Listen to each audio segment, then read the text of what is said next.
Hello, good afternoon. Nagawa tayo ng pattern.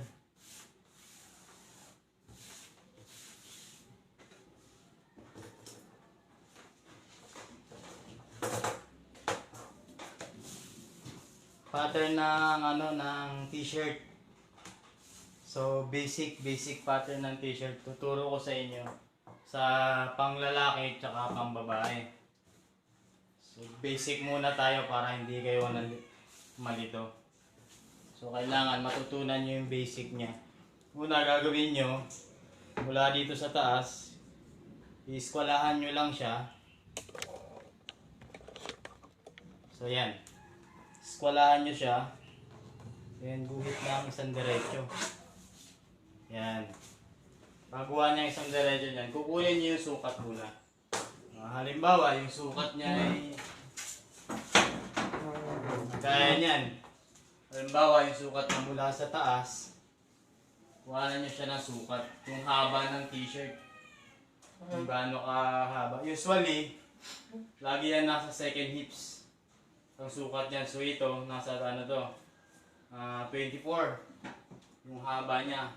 Tandaan nyo lagi second hips ang pagkukuha ng sukat niyan ng mga t-shirt. So yan na yan. Paano nyo makukuha ang second hips niyan? So ito yon. Mula sa pusod, bababa lang kayo ng 8 inches. Baba kayo. Doon nyo makukuha ang second hips niya. Pag nakuha nyo na yon, halimbawa ito 24. So 24 siya. Susulatan nyo na yun dito 24. So yan, 24.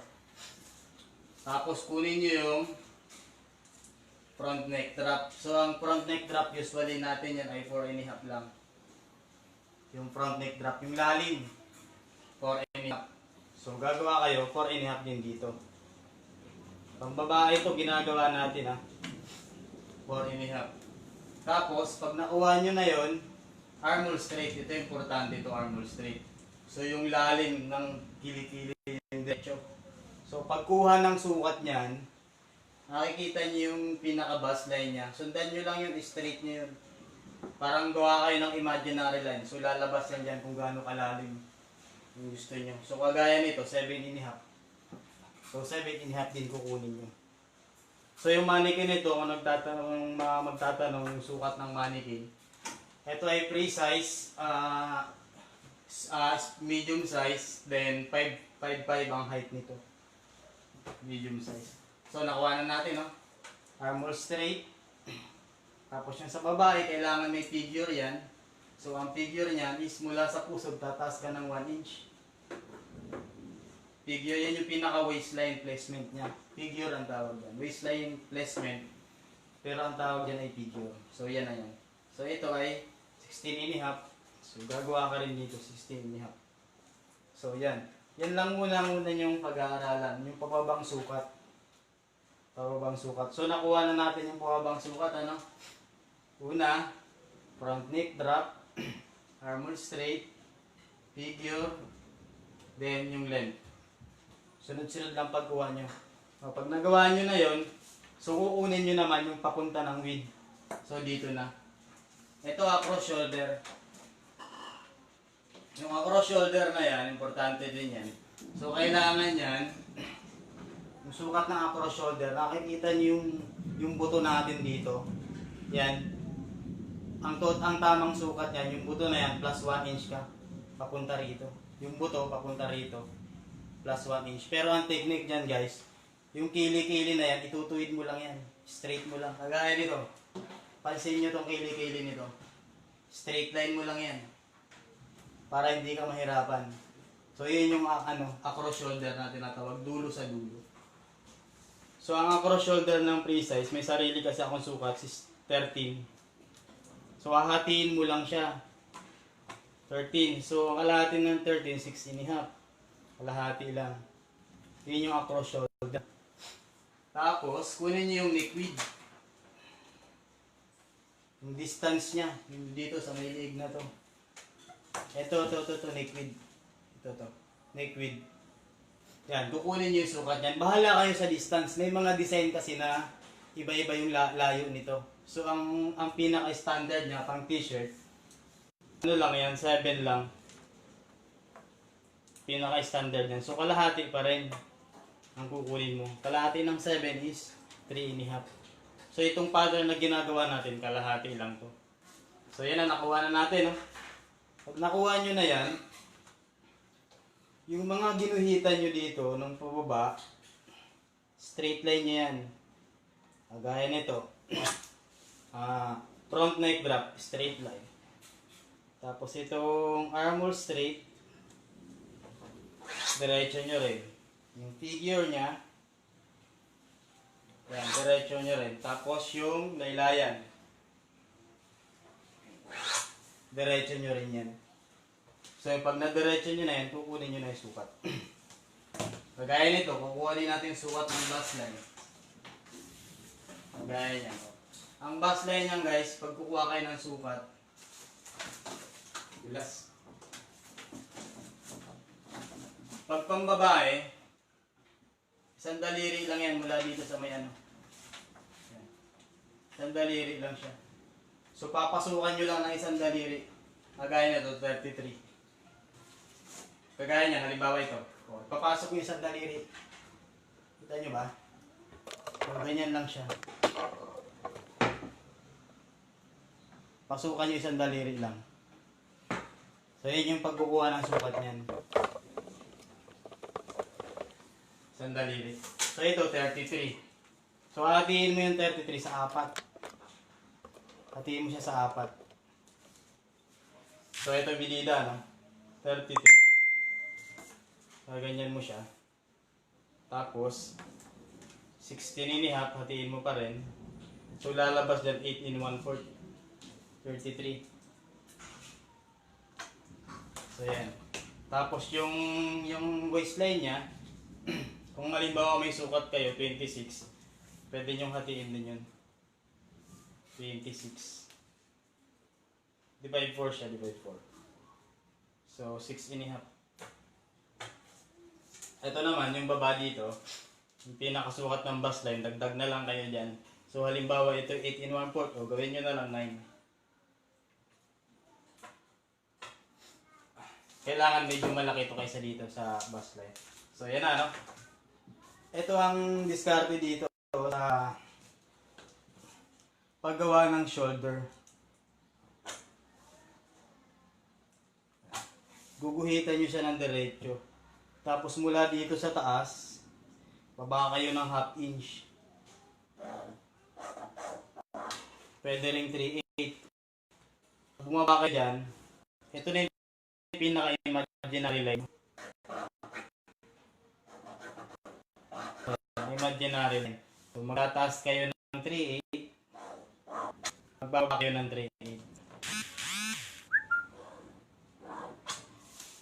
So, ito yung magiging back niyan yung sa taas. Ito yung magiging front yung sa baba. Tapos, mula dito sa line na to, magda-down kayo ng 3/4 para sa back neck drop. 3/4. So, gagamitan nyo siya nito. Yung dulo, yung tinaas nyo na yun, doon nyo ilalagay yan. So, yan. Okay. Tapos ito naman, tingnan nyo guys, pag-aralan nyo kung paano ko nilalagay itong curve na to. So may kanya-kanyang technique din yan ng paggagamit niyan. So ayan na siya. Ito na yung back, ito na yung front. Okay na, no? Ngayon, kukunin nyo ito, yung sukat nito.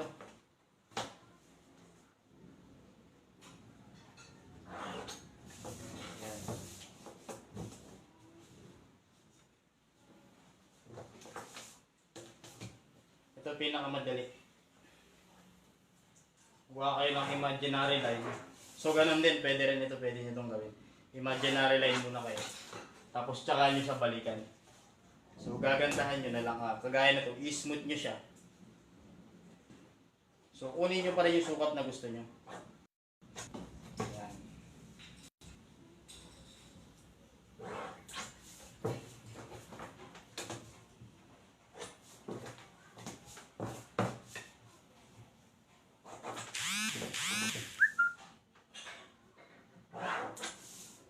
Ayan na, meron na siyang sukat, no?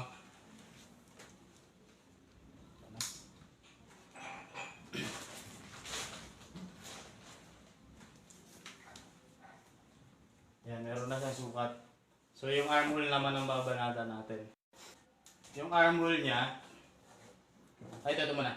So, ito pa importante ito, guys. Itong pinakainim na guhit na yan, imaginary line nyo lang yan. So, kailangan may forward yan. Kasi nga, di ba ang babae may dibdib. So, kailangan mas malaki yung harap kaysa sa likod. So, ang ginagawa ko dyan, pinapasukan ko siya kagaya nito. Pinasok ko yung leeg. Yun yung likod. Ngayon, ilalabas ko yung harapan. So, mas malaki.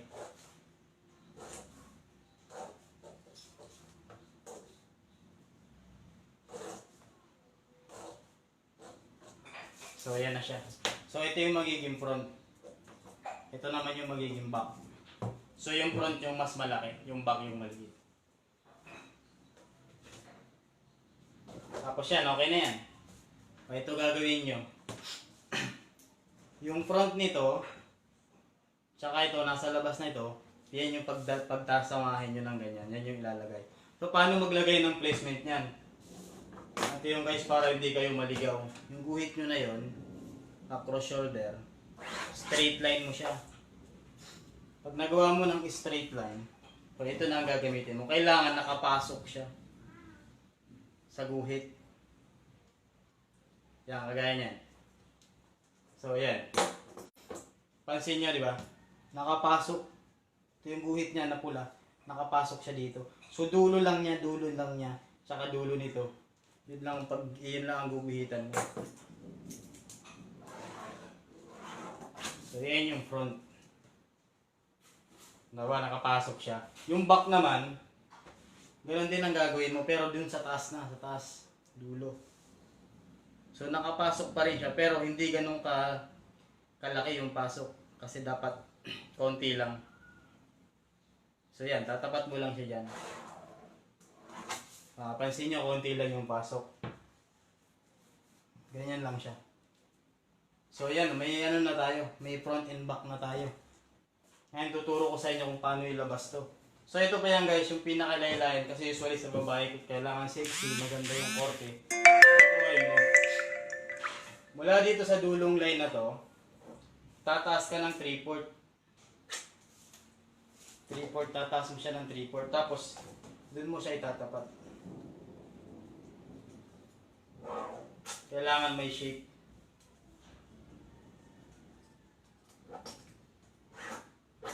Dulo sa dulo. Tama yan. Kita ba? Ayan.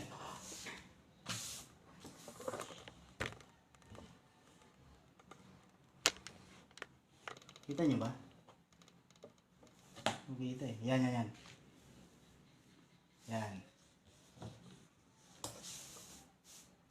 Yan. Yan yung dulo na yan.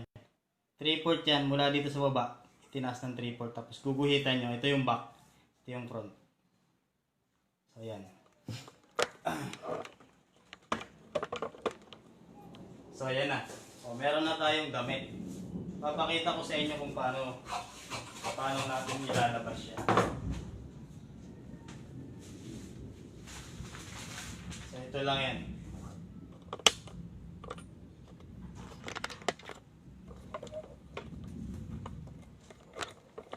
Naglulo ko yung aking ano.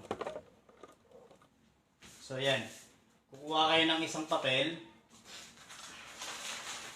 Hatiin nyo siya. So tatapat mo lang yan dito. Yan. Yung pinaka gitna. Sundan mo siya. So unang ilalabas natin yung gamit kayo ng stapler para hindi gumalaw.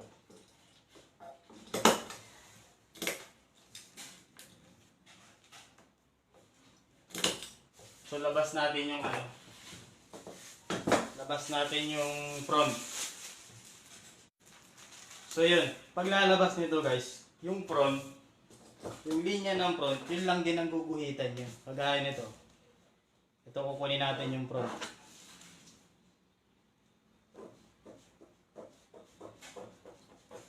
So yan lang din ang guguhitan yung lahat ng front. Yun yung babakatin nyo.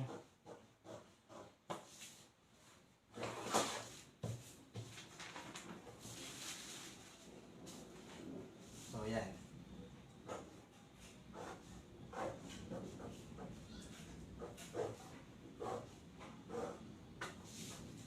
Babakat-bakatin nyo lang siya.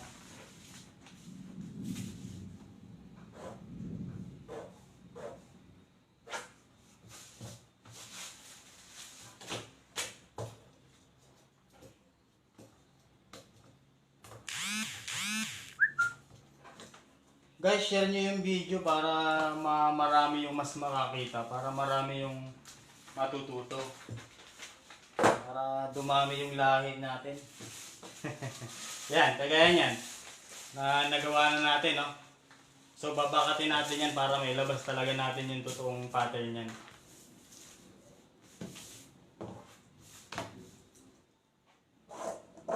Tapos, ang allowance yan, sewing allowance, 3/8.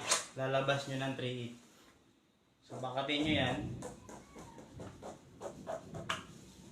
Tapos, 3/8. Yung pinaka-sewing allowance, 3/8 lang. So, yan na siya.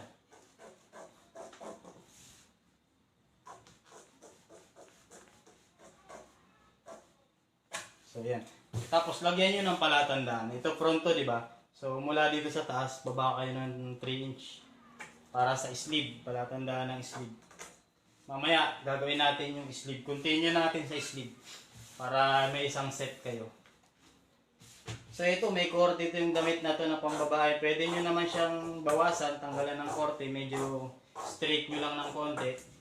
Ito, pwede nyo straight nyo lang ng konti yan. Pwede rin. Ito kasi may korte yung ginawa ko. So 3/8 lang, sewing allowance niyan. Lahat ng sewing allowance dyan. Maliban na lang dito sa laylayan. So yung laylayan niyan, 1/2 inch. Gawa ng hemming fold niya. 1/2 inch, 5/8. Pag pambabae, pwede ng 5/8. Or 1/2 inch. Walang kaso yun. So ayan na siya.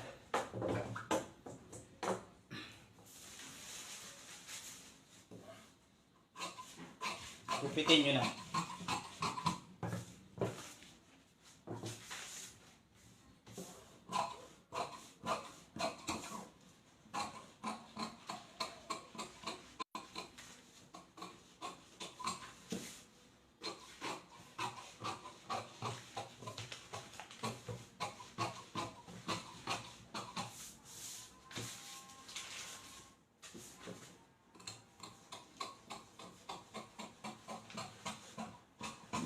So, yan.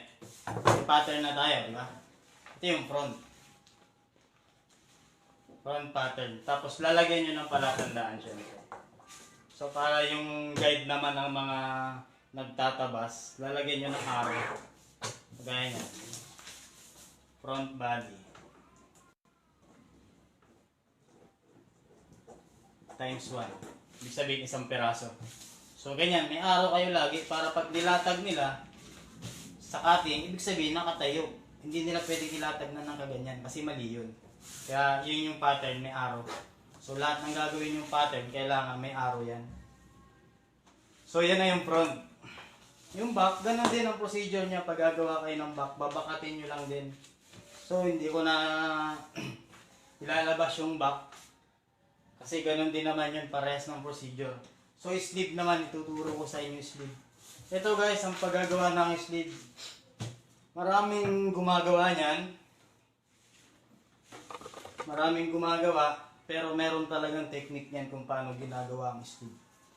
Ito, tuturuan ko kayo ng standard na sukat, tsaka konting diskarte na rin. So, ito siya.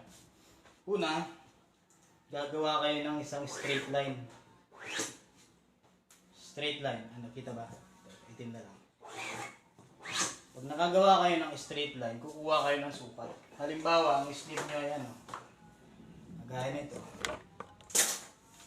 Halimbawa, ang sleeve nyo ay ano lang, 8 lang yung haba.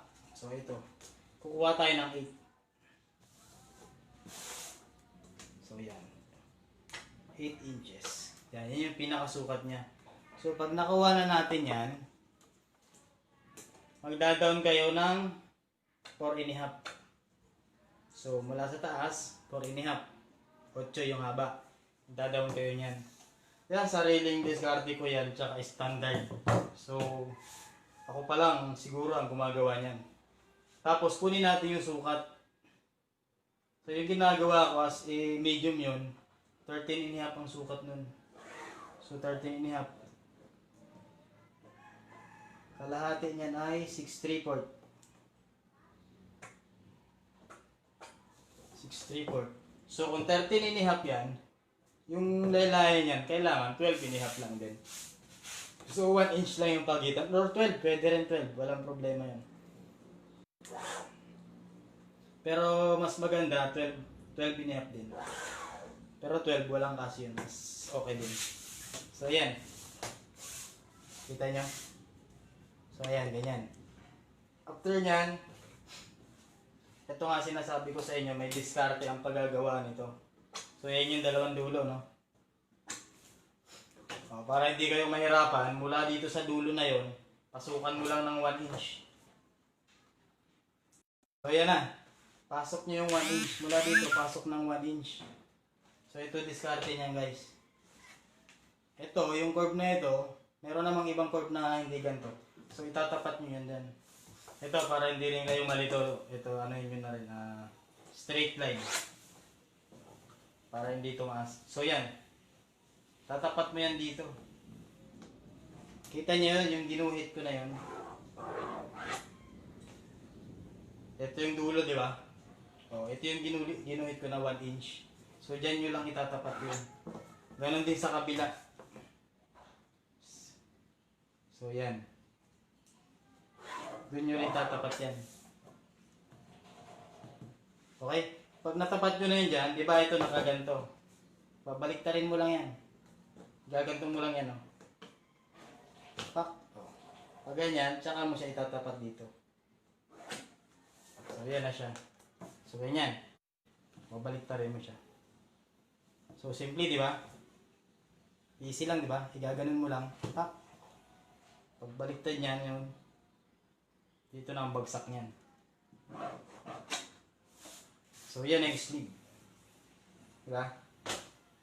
Tapos ito, kunin mo na to. So yan. Ito guys, may technique yan. Tuturo ko sa inyo yung technique. Pag nagkaroon ng error, yung paggagawa nyo ng sleeve. Kagaya nito.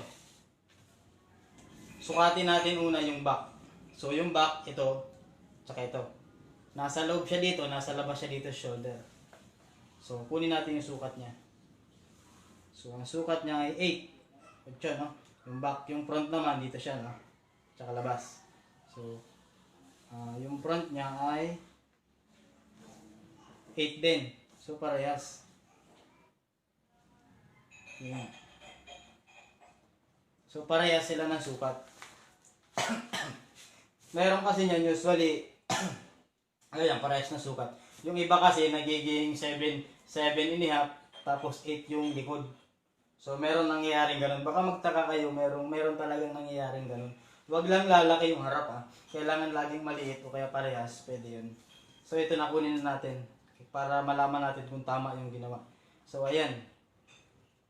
8. So ganun din dito. Tingnan natin to.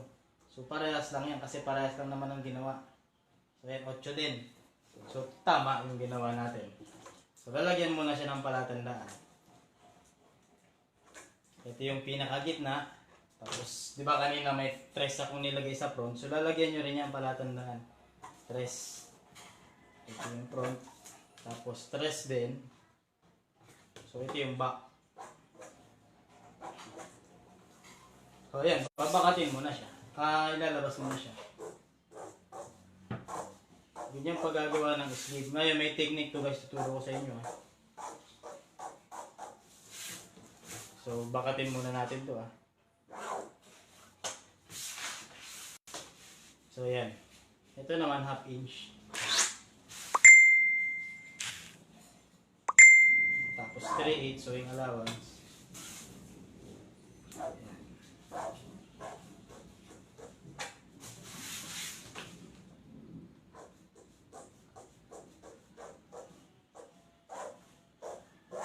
Yan yung paggagawa ng t-shirt. So may sleeve na tayo. So ang technique niyan guys, halimbawa hindi nyo na-meet yung sukat, no? Halimbawa humaba ito. Yung sukat natin ito halimbawa humaba. Halimbawa humaba. So ang diskarte niyan guys, pag humaba yung sukat natin ito, ito lang yan. Diba yung sukat na to? Yung gitna. Halimbawa humaba siya ng half inch. So tataas mo lang yan ng 1/4. Taas mo ng 1/4. Mula dito sa guhit, tataas mo ng 1/4. So ganyan lang siya.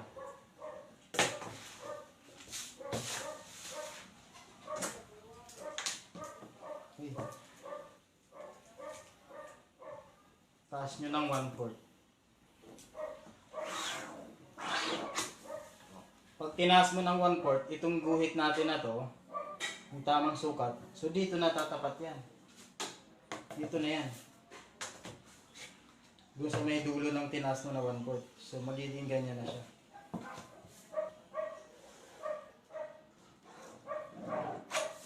So yan na yung magiging sukat niya na tunay.